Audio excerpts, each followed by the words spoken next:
did man create a theory and then go looking for some way to prove it?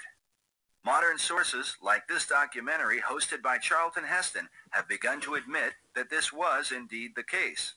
When Darwin's theory of evolution was embraced, it was assumed that in the next century enough fossil evidence would be found to prove that man had evolved from the apes.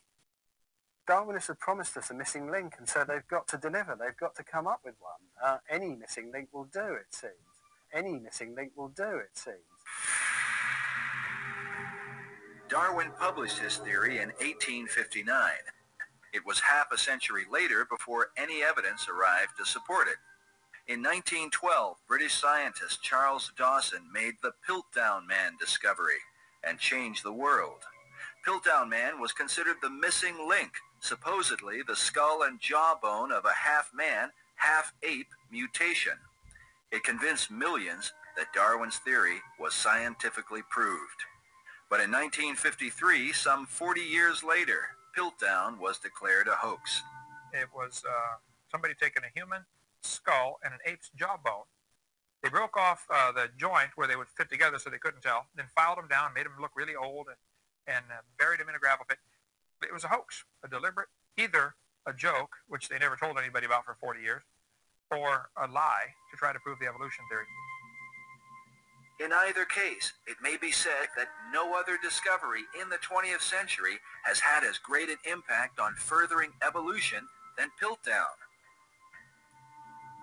Stephen Jay Gould writes that Piltdown absorbed the professional attention of many fine scientists. It led millions of people astray for 40 years. Researcher Richard Harder reports that more than 500 articles and memoirs were written on the Piltdown finds before the hoax was exposed. Likewise, articles in encyclopedias and sections in textbooks and popular books of science, an immense amount of derivative work. For many years, the Piltdown finds were a significant percentage of the fossils which were used to reconstruct human ancestry. In his book, The Piltdown Forgery, J.S. Weiner remarks that this ill-begotten form of primitive man received nearly as much attention as all the legitimate specimens in the fossil record put together. Yet once the hoax was exposed, the scientific community failed to repent of its error. The damage had already been done, and a generation of evolutionary thought had been born.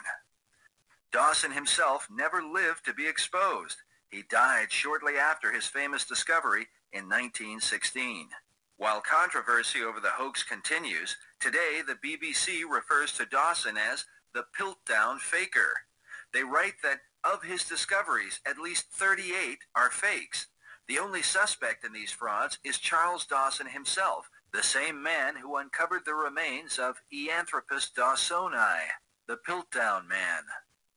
BBC concludes that for Charles Dawson, Piltdown was not a one-off hoax, more the culmination of a life's work.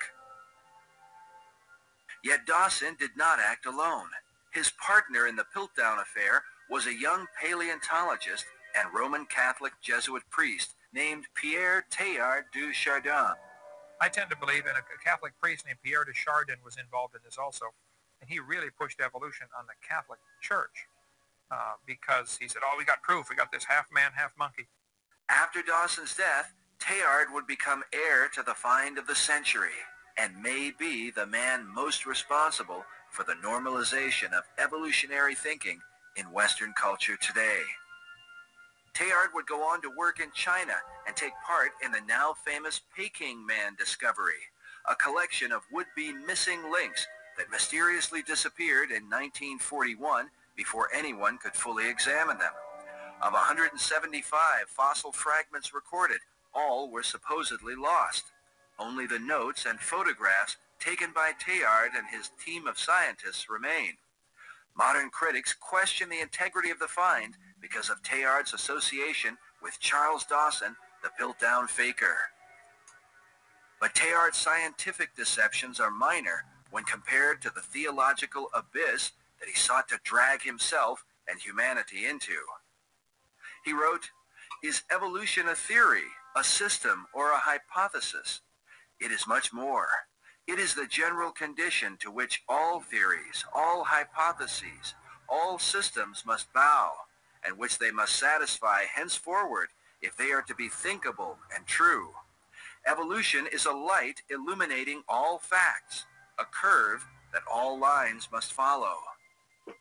Treated as an apostate by the Vatican, banned from teaching, and forbidden to publish his writings, Teilhard became the hero of sophisticated Protestants and then returned to the good graces of Rome 26 years after his death.